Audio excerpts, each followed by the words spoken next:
Comment traduit le mot Torah? Interro surprise avant de commencer.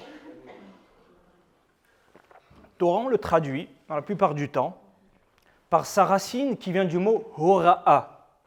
Hora'a, c'est enseigner, transmettre.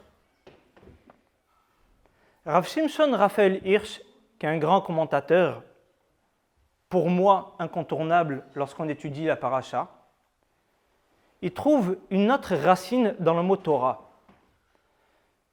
Dans la paracha que nous allons lire dans Mishpatim, on va lire un verset qui nous dit « Vechi inatsu anashim venagfu isha hara veyatsu yeladea » Lorsqu'il y aura deux personnes qui se disputeront, et ils heurteront une dame qui est enceinte. Et là-bas, il y a le terme « venagfu isha hara ». Et donc, encore une fois, ils heurteront une femme, hara, qui est enceinte. Alors, Rav Shimshon Raphaël Hirsch, il va ramener que le terme de hora'a, ça veut dire mettre au monde, donner naissance.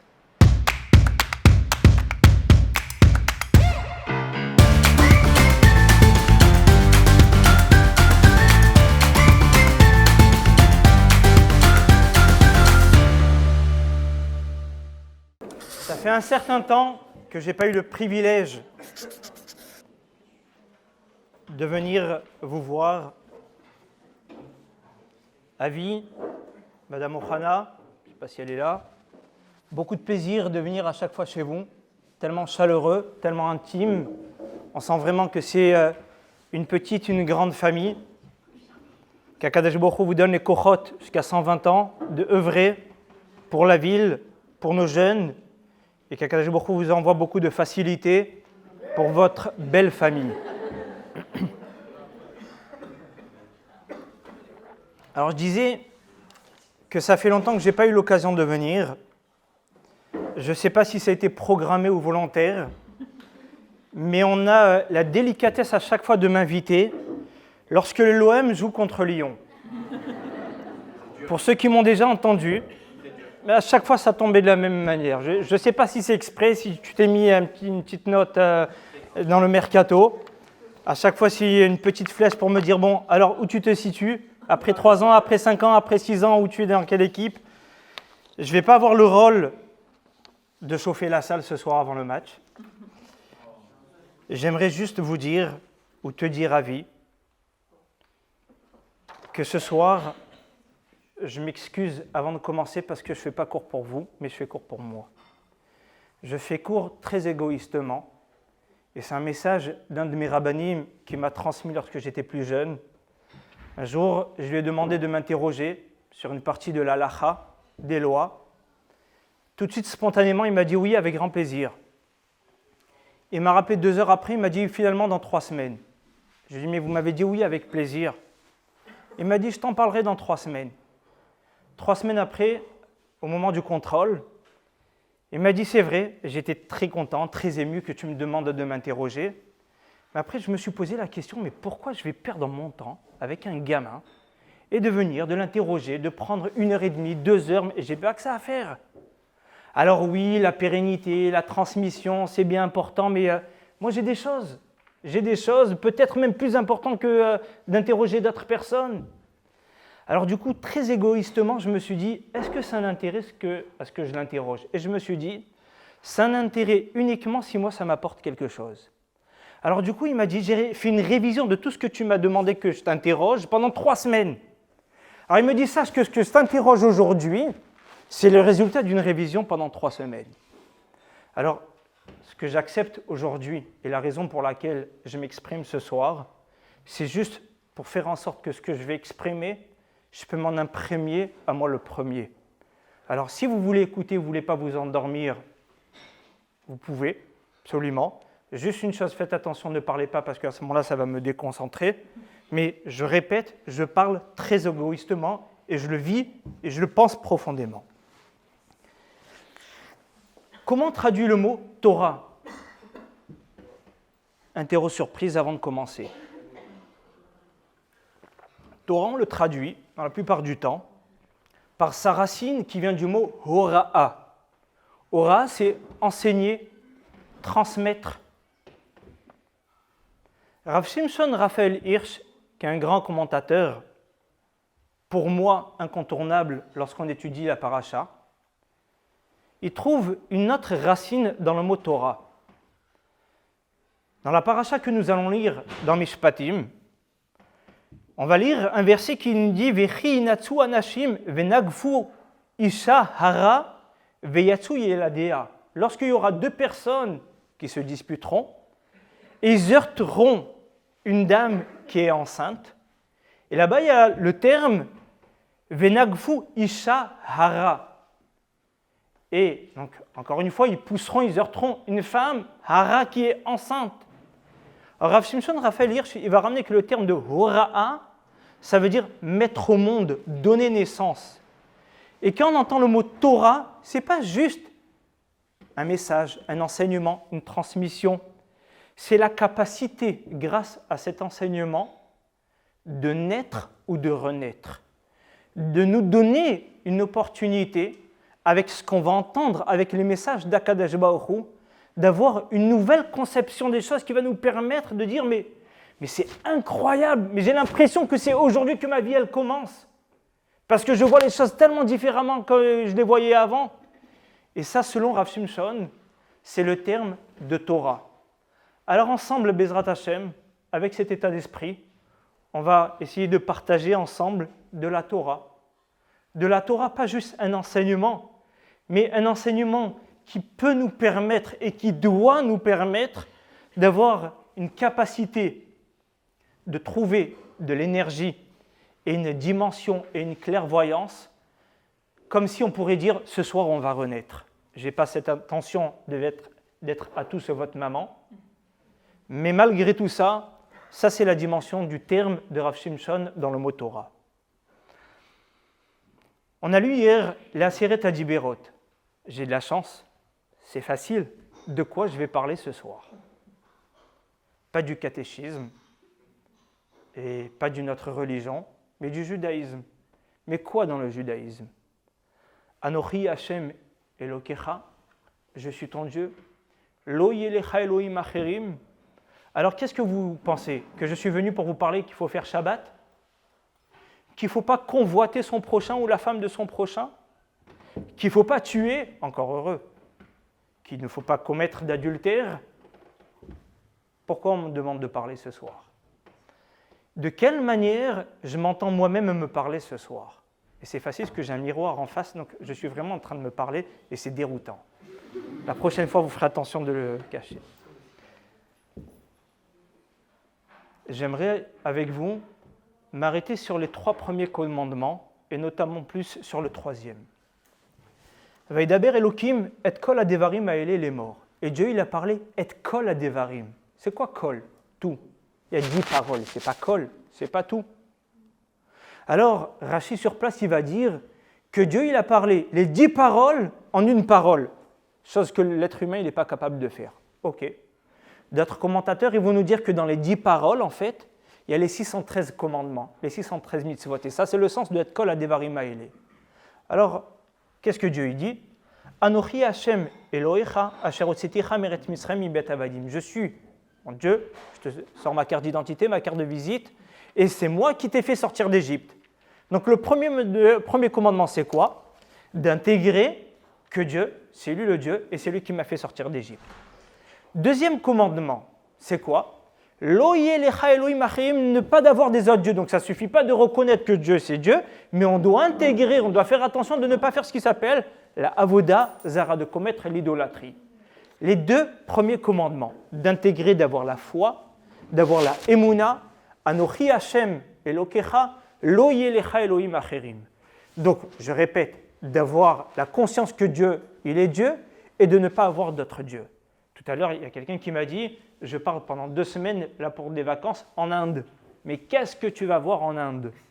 Bon, il m'a dit la plage. Je lui ai dit « Moi, je n'ai pas besoin d'aller en Inde pour voir la plage. » Lo yelecha Elohim acherim. Tu ne devras pas avoir d'autres dieux. Vous avez compris pourquoi je parle de l'Inde.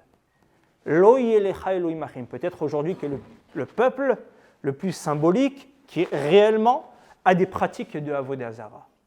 Akadosh Baruch Hu nous interdit, c'est le 2e commandement. 3e commandement, ça y est, j'ai avalé, j'ai intégré, il y a Dieu, je ne veux pas voir d'autres dieux. C'est quoi le troisième autre interdit? On monte crescendo maintenant. Je m'attends à quoi?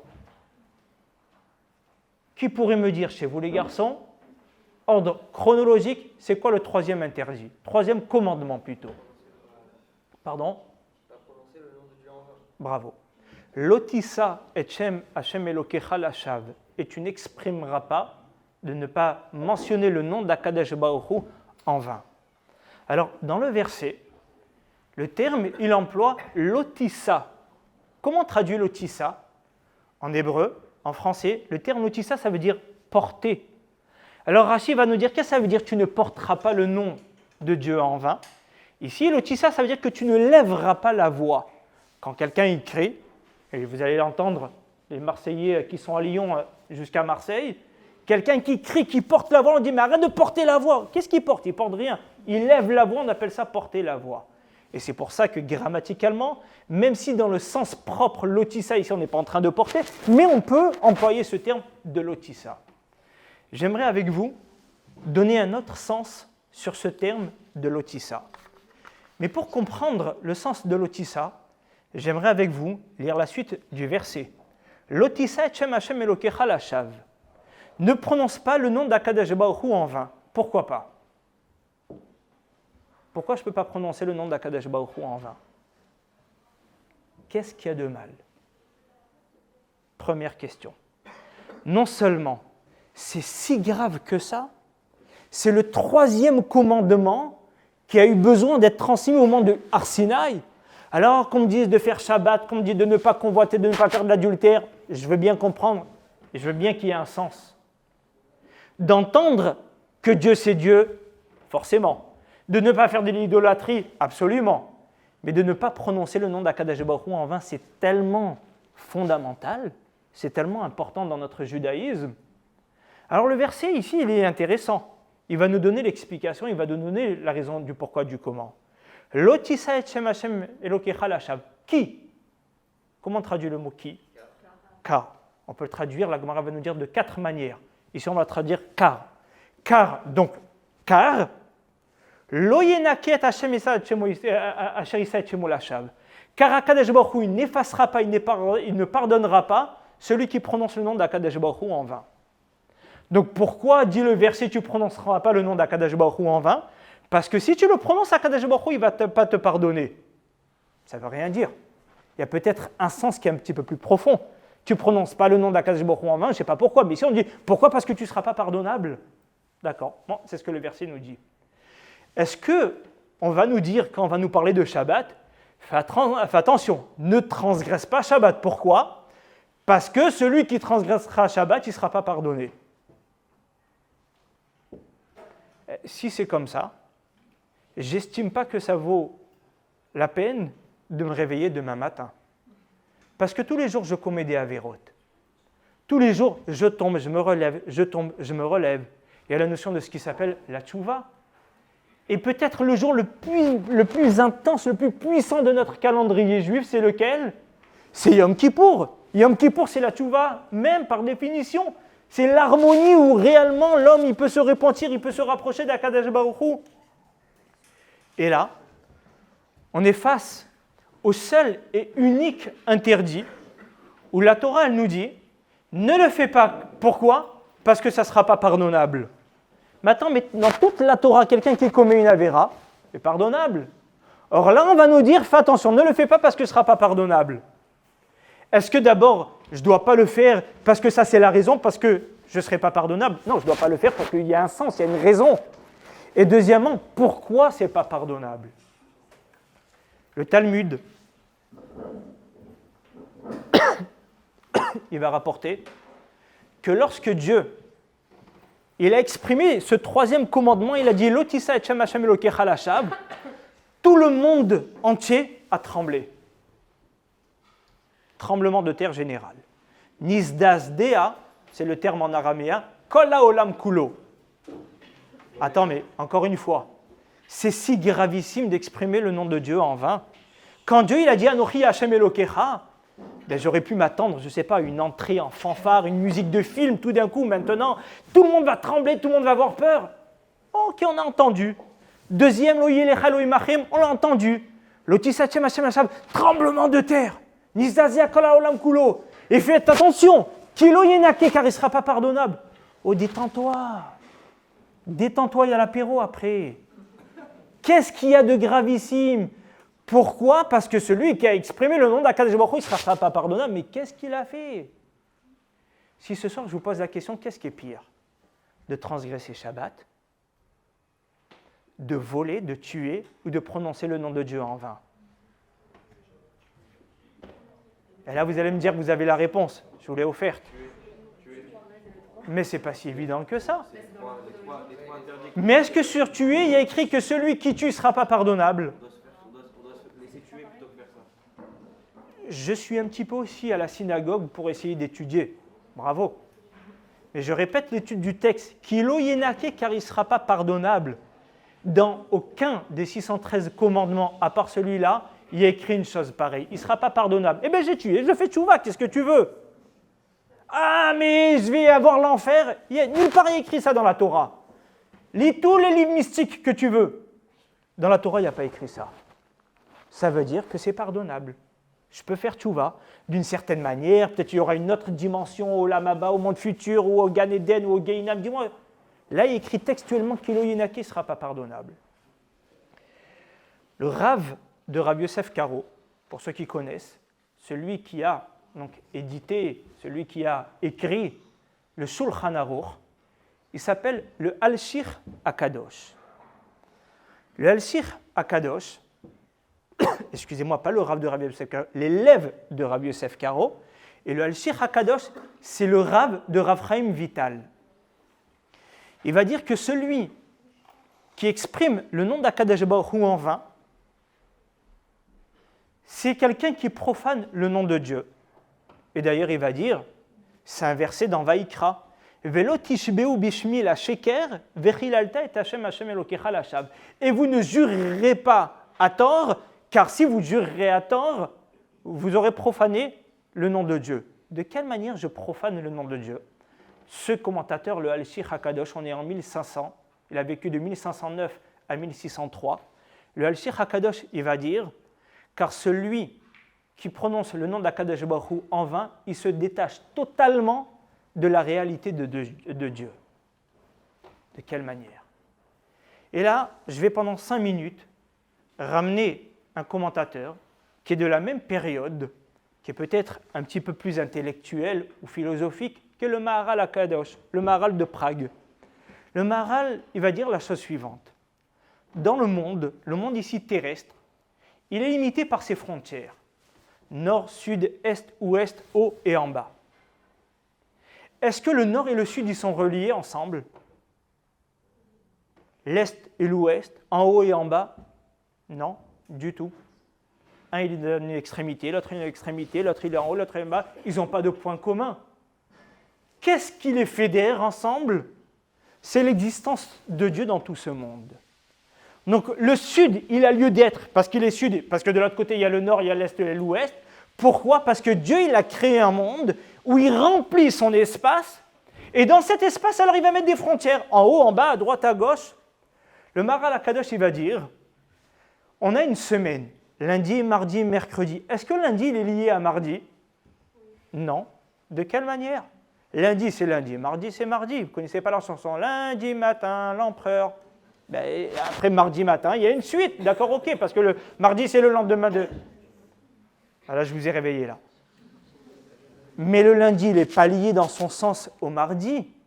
Alors, si j'ai entamé quelque chose et je n'ai pas fini lundi, je peux le finir mardi, mais le lundi, il n'a pas de lien avec le mardi. De quelle manière ils sont liés? Dit le Maharal, parce que tous, ils rentrent dans un système qui s'appelle Shavua. Vous connaissez ce terme? Shavua, ça veut dire une semaine. Et une semaine qui vient du mot Sheva. Et pourquoi 7? Parce qu'ils sont tous dépendants du 7e jour de Shabbat. Donc de quelle manière lundi, mardi, mercredi, jeudi, vendredi sont liés? C'est parce qu'ils ont tous un point commun, qu'ils ont un repère dans le temps. C'est quoi le repère dans le temps?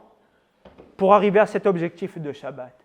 Ki sheshet yamim asa Hashem, Vayanach bayom hashevi. Car 6 jours, Akadosh Baruch Hu, il a œuvré, et le 7e jour, il a arrêté d'œuvrer. Donc lundi et mardi sont liés. Pourquoi? Leur point commun, c'est d'arriver au 7e jour. Et c'est pour ça qu'une semaine qui se dit en hébreu Shavua, qui vient de son origine Sheva, parce que le repère dans la semaine, c'est Shabbat, c'est le Shvi'i, c'est le 7e jour.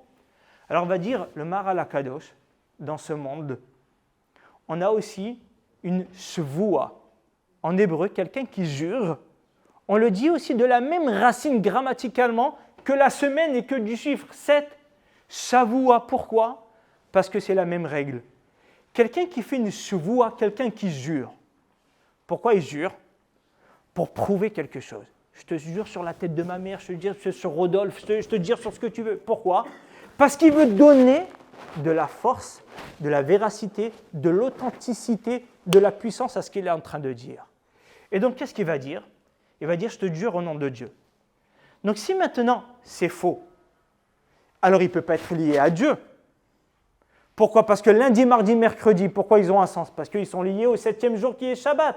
Mais si par tes dires, tu te relis à quelque chose qui n'existe pas, puisque c'est Sheker, c'est un mensonge à Dieu, ça veut dire que pour toi, Dieu, il n'existe pas, il n'a pas de sens. La preuve, c'est que tu peux prouver, tu peux amener le nom de Dieu pour quelque chose qui n'a pas de réalité, qui n'a pas de concret. Donc quand tu prononces le nom d'Akadosh Baruch Hu sur quelque chose à tort, tu te détaches complètement du nom de Dieu, et ça c'est gravissime. Tu as profané le nom de Dieu. Si tu associes quelque chose qui n'est pas plausible, qui n'est pas réel, qui n'est pas concret avec Dieu, mais Dieu par définition c'est l'existence.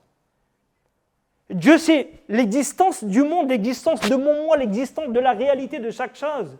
Alors si pour quelque chose de sheker, tu associes Dieu, alors encore une fois, c'est toi qui n'as pas de raison d'être. Ou si tu veux, dans ta vie, Dieu, il n'a pas de raison d'être.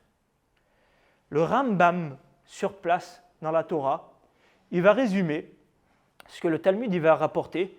4 catégories, on va les énumérer ensemble, de personnes qui jurent à tort et qui peuvent prononcer le nom d'Akadosh Baruch Hu de Dieu en vain. C'est technique, je m'en excuse, mais c'est important de l'entendre. Quelqu'un, il dit, je te jure, ça c'est de l'or. Avis, tu savais, c'est de l'or, ça. Tu me dis, taper du système, celui-là, il est complètement fou. Alors, au moment où il jure, il dit c'est de l'or, Al-Davar Yadoua sur quelque chose qui est évident qui n'est pas de l'or. Alors, même s'il dit, je te jure sur le nom de Dieu, c'est Shavua Sheker. Il a juré en vain, à tort. Il a prononcé le nom de Dieu pour rien, parce que tout le monde sait que c'est pour rien. Deuxième possibilité, quelqu'un dit, je te jure, ça c'est du bois, hein. Tu vois le nuage en haut, je te jure que c'est un nuage. Tu vois ça, je te jure que c'est du parquet ou du lino. Il ne ment pas. Il dit la vérité. Mais est-ce qu'on a besoin de sa parole? Est-ce qu'on a besoin d'authentifier ses dires? Mais je n'ai pas besoin de me dire, je n'ai pas besoin de prouver avec Dieu que le nuage, c'est un nuage. Tout le monde, lorsqu'il voit, il dit c'est un nuage. On n'a pas besoin d'apprendre ça à un enfant, c'est clair. Donc là, même s'il n'a pas juré à tort, le nom de Dieu, il est en vain, il n'a pas lieu d'être. Pourquoi? Parce que tu ne comprends pas l'existence, que Dieu, il est là pour prouver quelque chose. Mais quelque chose qui est une réalité, qui est flagrante, tu n'as pas besoin de prouver grâce à l'existence de Dieu. Autre possibilité. Quelqu'un, il va dire, écoutez messieurs, je te jure, demain matin, je ne mets pas les tefilines. Pourquoi je peux me permettre de mettre cette hypothèse? Parce que la Gemara, elle le ramène. Quelqu'un qui dit, je te jure sur le nom de Dieu que je ne mets pas demain les tefilines. Au même moment où il a exprimé, même si demain il va mettre les tefilines, ben ça y est, il est passible. Pourquoi? Parce qu'il ne peut pas jurer quelque chose qu'il est déjà tenu par son existence d'accomplir. Or, comme il est né juif ou il a décidé d'être juif, il est obligé de mettre les tefilines. Donc, à la fraction de seconde, il dit, je te jure que je vais ou je ne vais pas. Il ne peut pas, sa parole, elle est en vaine. Pourquoi? Parce qu'il y a déjà quelque chose antérieur avec une histoire qui va l'obliger. Donc ta parole, elle est en deuxième temps, mais elle n'a plus de force puisqu'il y a déjà une parole qui te l'oblige. Donc ta chevoua, ton serment, il est en vain encore une fois. Et on a une dernière dimension. La Gemara va ramener quelqu'un qui dit, je te jure, pendant 3 jours, je ne vais pas dormir. Je vais faire la fête, on va aller dans un festival, après on va faire des voyages, après on va étudier toute la journée. Pendant 3 jours, je ne dors pas. Scientifiquement, la Gemara, elle prouve et elle dit qu'une personne, un être humain, il ne peut pas rester 3 jours sans dormir. Donc à la fraction de seconde où il a dit « je te jure sur le nom de Dieu que pendant 3 jours je ne vais pas dormir », on n'attend pas de voir s'il a réussi ou pas. À la fraction de seconde, il est déjà passible. La règle, elle est malkin, on le frappe. Pourquoi? Parce qu'il a transgressé. Oui, mais attends, laisse-lui 3 jours. Non, ce n'est pas possible, c'est en vain. 4 catégories de personnes qui jurent en vain. Pourquoi? Encore une fois, pourquoi l'oyenake? Pourquoi ce n'est pas pardonnable? Parce que Akadosh Baruch Hu, il dit, attends, tu viens d'entendre Anochi Hashem Elokecha. Dieu. Lo yelecha Elohim acherim, tu viens d'entendre de ne pas avoir d'autres dieux. Donc ça veut dire, ça y est, tu l'as intégré. Si maintenant tu ne comprends pas quel est le sens de l'existence d'Akadosh Baruch Hu, au point où tu vas jurer sur un mensonge, où tu vas jurer sur quelque chose qui est vrai, mais que tout le monde sait, ça veut dire que tu n'as pas intégré qu'est-ce que ça veut dire l'existence de Dieu. Tu as profané. Tu as besoin d'associer l'existence d'Akadosh Baruch Hu qui est tellement fondamentale pour prouver de quelque chose qui est du bois alors que c'est du bois, mais je n'ai pas besoin de ça. Alors tu as profané le nom d'Akadosh Baruch Hu. Donc le Al-Sir Hakadosh, il va dire, quand quelqu'un il prononce le nom de Dieu, il se détache de la réalité d'Akadosh Baruch Hu. Alors il va dire, non, mais moi Dieu, il est important, je sais qu'il nous a fait sortir d'Égypte, mais moi, je n'ai pas d'autre Dieu.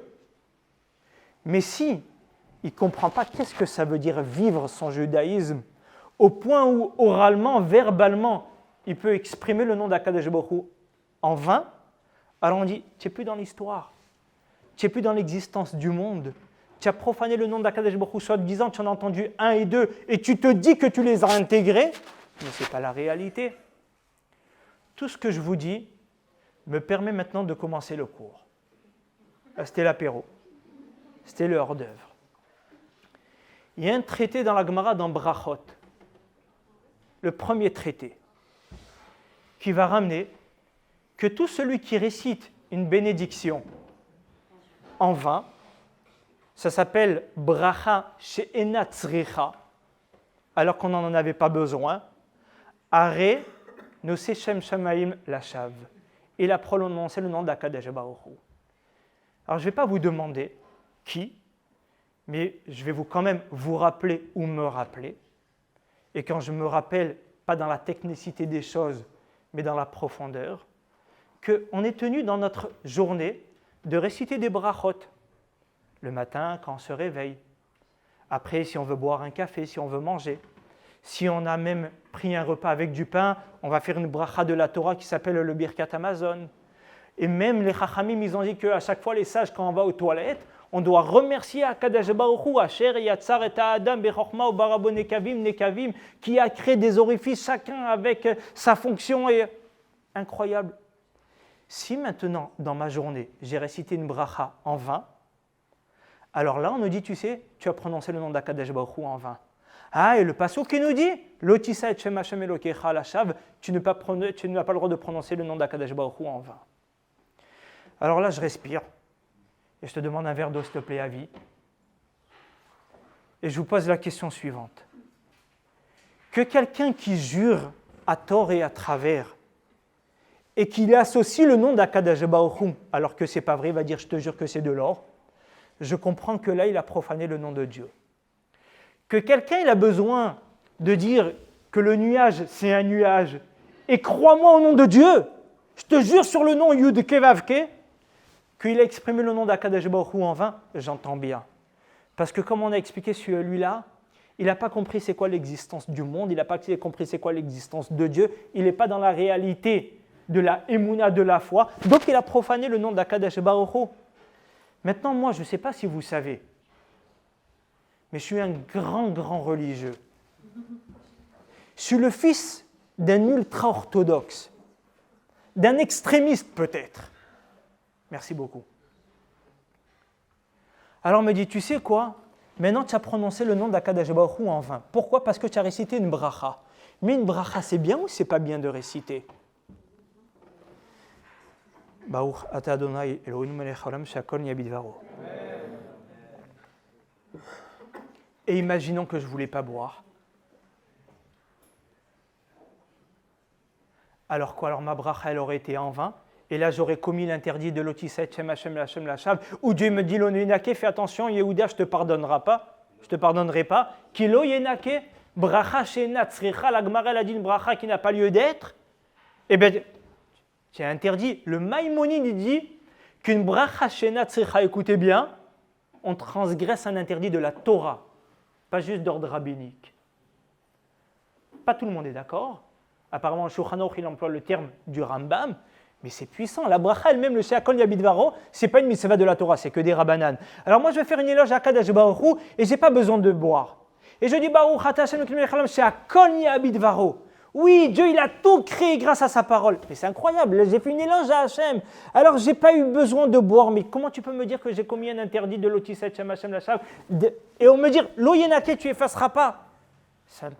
C'est poussé.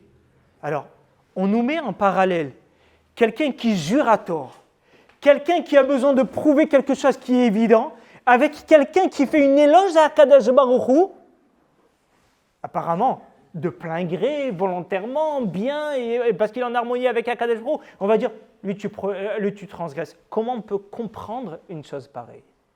Et c'est ce que j'aimerais, encore une fois, me répéter et vous faire partager ce soir.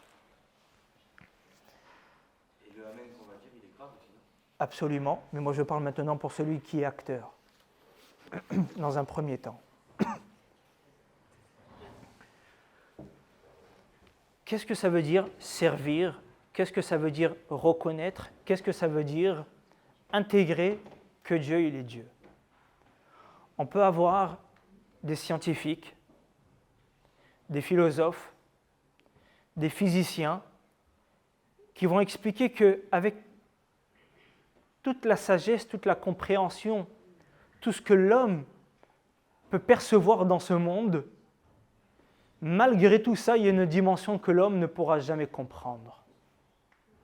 Alors les scientifiques qui vont dire, au final, le monde, il n'est pas scientifique. Le monde, il est spirituel parce qu'il y a une existence de Dieu.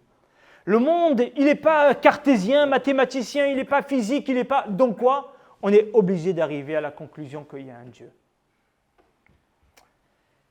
Et on peut rencontrer des personnes même non juives ou même non pratiquantes qui reconnaissent l'existence de Dieu, mais qui ne sont pas pratiquantes.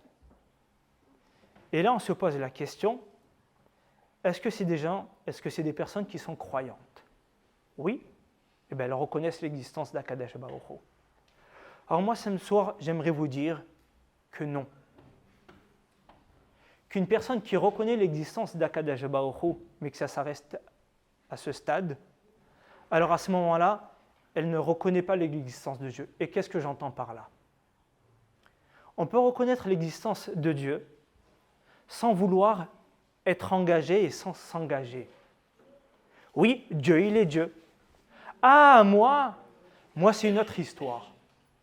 Moi, je vis en fonction de mon éducation, en fonction de mon passé, en fonction de mes projets, de mon futur, en fonction de données qui me constituent, qui fait que, bon, Dieu, je suis conscient qu'il est là, mais monsieur le rabbin, moi, je suis très pieux, hein, j'y crois vraiment profondément. Bon, mais bon, vous savez, c'est pas contradictoire à ce que je prenne la voiture Shabbat, mais moi, je suis très pieux. Et c'est vrai qu'ils se sentent très pieux. Mais ils n'ont pas la définition de qu'est-ce que ça veut dire être engagé et qu'est-ce que ça veut dire reconnaître Dieu. Qu'est-ce que ça veut dire? Et à travers ce commandement-là, c'est ce que Akadosh Baruch Hu va nous dire, qu'est-ce que ça veut dire croire en Dieu. Hachem, il va nous dire, tu bois quelque chose que tu ne veux pas boire. Tu vas réciter une bracha qui n'a pas lieu d'être, parce que tu viens de réciter déjà la même bracha avant, ou parce que tu n'as pas envie de manger. Ta bracha, elle n'a pas lieu d'être. Pourquoi? Parce que ce n'est pas du vécu. Écoutez bien ce que je vous dis. Parce que ce n'est pas du vécu. Ah oui, mais attendez, moi je sais, Dieu il est Dieu, donc j'ai dit Sheakol Yabidvaro. Mais ton Sheakol Yabidvaro, il n'est que intellectuel. Il n'est pas, encore une fois, accompagné d'une matérialisation des choses. Donc du coup, c'est ton intellect qui parle, mais ce n'est pas ton vécu, ce n'est pas tes émotions, ce n'est pas tes palpis, ce n'est pas toi qui réellement est conscient de ce que tu es en train de dire Sheakol Yabidvaro parce que tu le vis. Et quand est-ce que tu peux le vivre? Lorsque tu profites dans ce monde.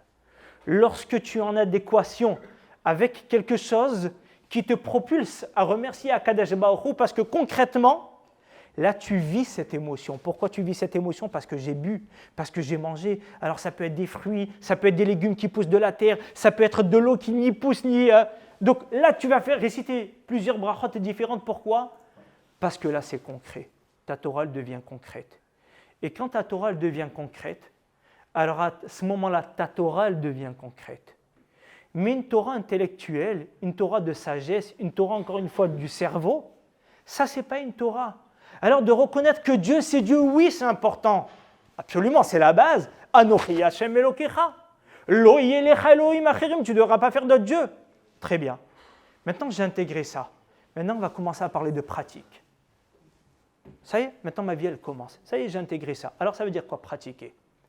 Et la Torah elle va nous dire pratiquer la Avodat Hashem. Messieurs, juste encore quelques instants.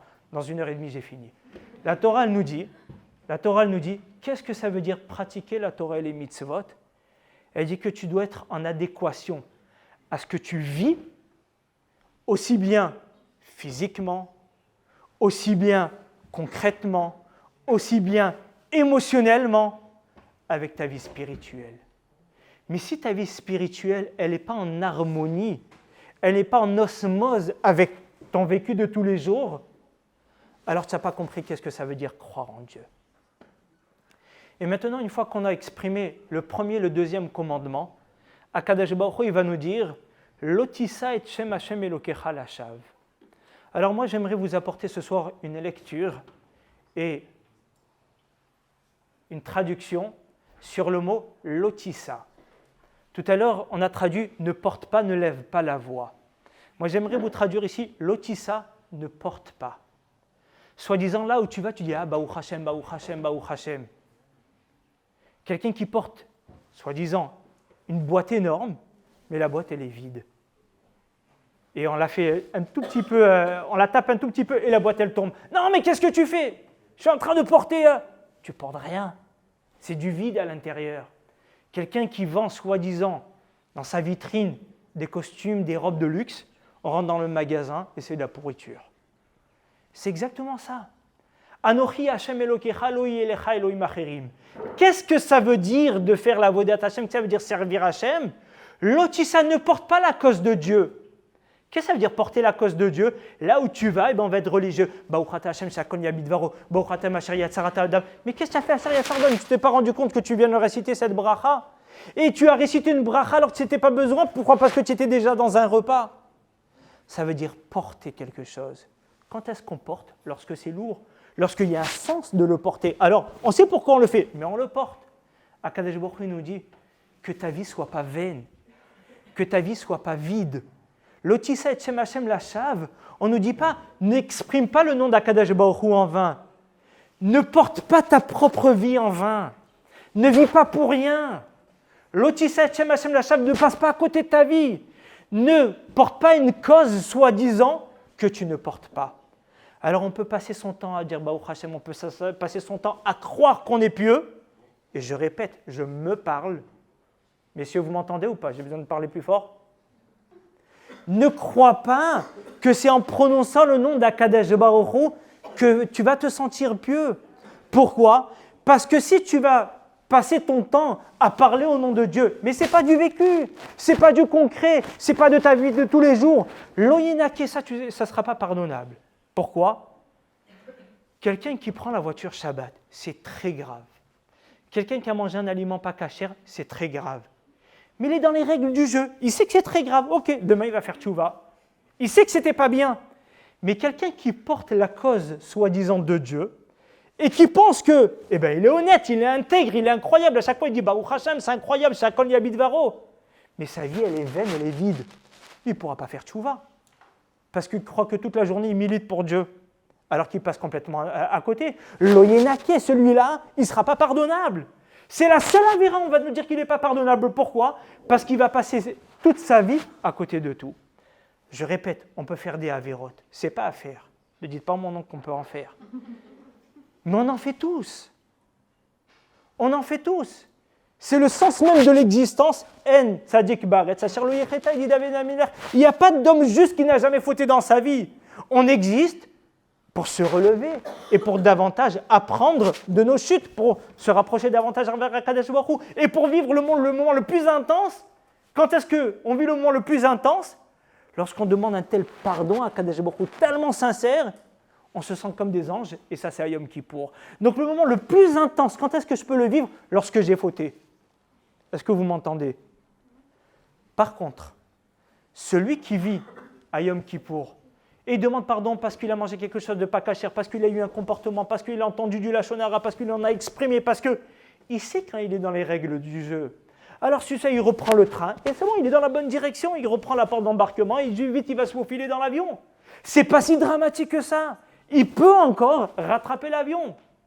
Mais celui qui porte la cause de Dieu en vain, celui qui passe son temps à croire que lui-même, il est engagé, alors qu'il passe complètement à côté, celui-là, l'oyenaki, on ne pourra pas le reprendre. Parce que lorsqu'on va dire, tu sais, il faut faire, tu vois, ah non, mais moi je suis un grand sadique, toute la journée je récite des brachot, même quand j'en ai pas besoin. Et là, Dieu dit, si tu n'en as pas besoin et tu récites des brachot, ça veut dire que tout ce que tu sers à Kadesh Baruch Hu, ce n'est pas du concret, ce n'est pas du réel.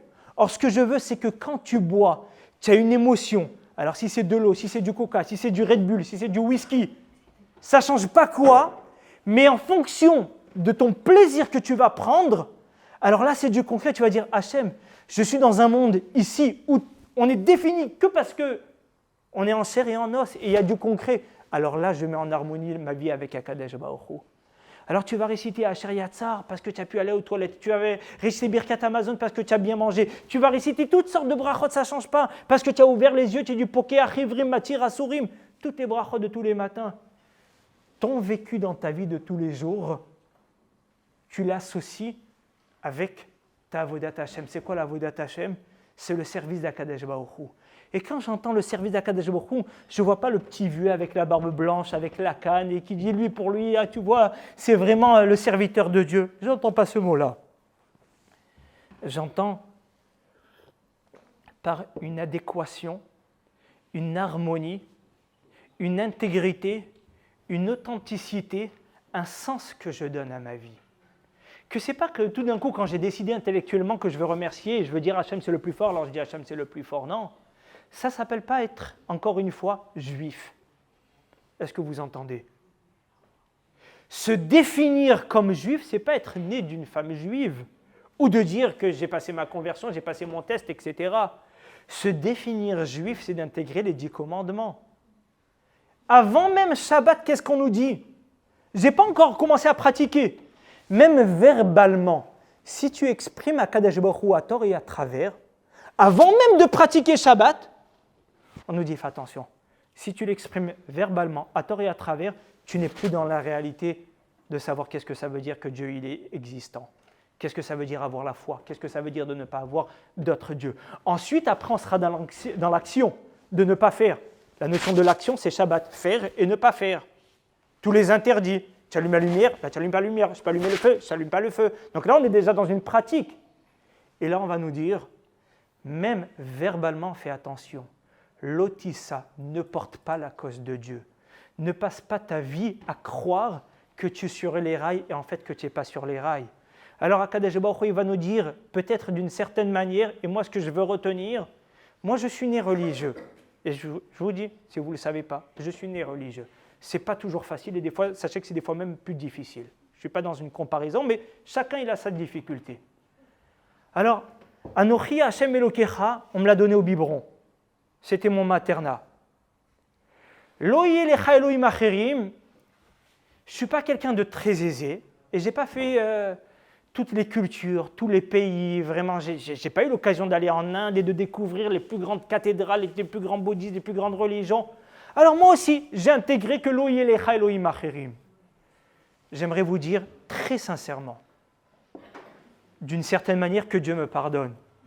Je pense que mon judaïsme cette année, de ce que j'ai pu étudier dans la paracha et que je vous fais partager ensemble, mon judaïsme il commence au 3e commandement. Lotissa et Shem Hashem Hashem Elokecha la'ashav. Ok, je suis religieux.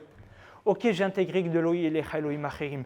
Mais alors, qu'est-ce que ça veut dire que je suis religieux? Qu'est-ce que ça veut dire que je vais être pratiquant? Qu'est-ce que ça veut dire que j'ai la foi? Qu'est-ce que ça veut dire que je ne commets pas l'idolâtrie? Ça veut dire ne passe pas à côté de tout dans ta vie.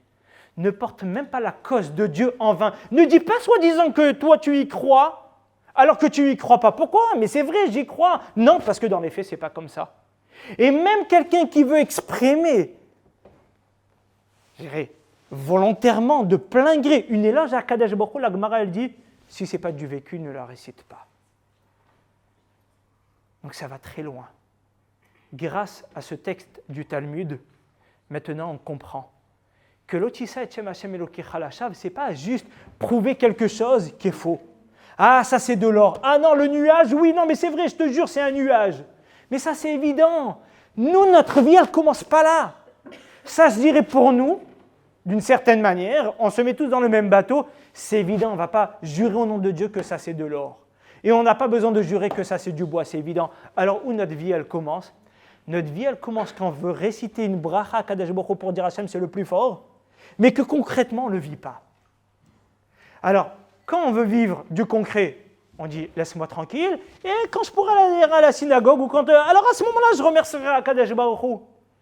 Notre judaïsme, il faut qu'il soit matérialisé par des actes. Il faut qu'il soit vécu.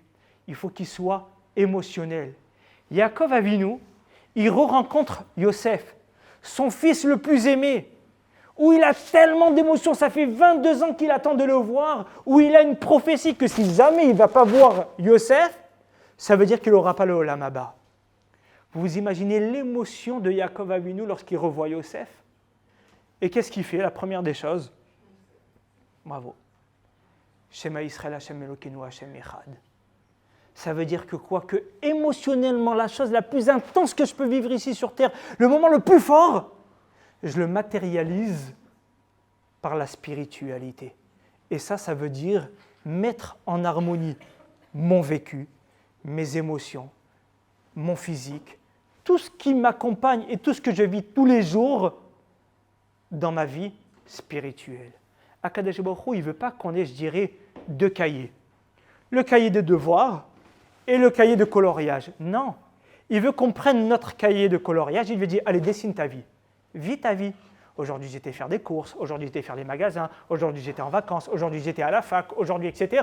Et tu vas mettre des pages et tu vas dessiner. Aujourd'hui, Annabelle qui est à la fac. Aujourd'hui, Martine qui est chez le médecin. Aujourd'hui, c'est Martine en vacances. Aujourd'hui, c'est Martine. Et chaque page, à côté de la page que tu vas te dire qu'est-ce que tu as fait aujourd'hui, alors tu vas laisser ta page blanche et tu vas dire « Et Hachem dans tout ça, il était où ? Il était là ou il n'était pas là ? Ah non, j'ai un autre cahier pour ça, t'inquiète. Le samedi, ça, j'étais à la synagogue, mais j'ai le cahier du samedi. » Non. Alors mon judaïsme, il n'est pas concret. Et c'est de cette manière, et c'est cette dimension que je voulais vous faire partager avec vous. L'Otissa et Shem Hashem Elokecha Lashav, on a la possibilité, on a la capacité, grâce au commandement, de nous mettre en garde et nous dire attention. Tu peux intégrer qu'il y a Dieu, tu peux intégrer qu'il ne faut pas faire de l'idolâtrie. Mais la première des choses, fais attention, hein, la première des choses maintenant que tu as besoin d'entendre, ne passe pas ta vie à côté. Ne laisse pas ta vie à côté. Ne laisse pas le train partir. Non, mais moi, j'attrape le train. Regarde, j'ai même la casquette du contrôleur. Mais c'est que la casquette, ce n'est pas du concret. Et ça, réellement, notre judaïsme, il commence à s'exprimer, à se matérialiser dans ce commandement-là.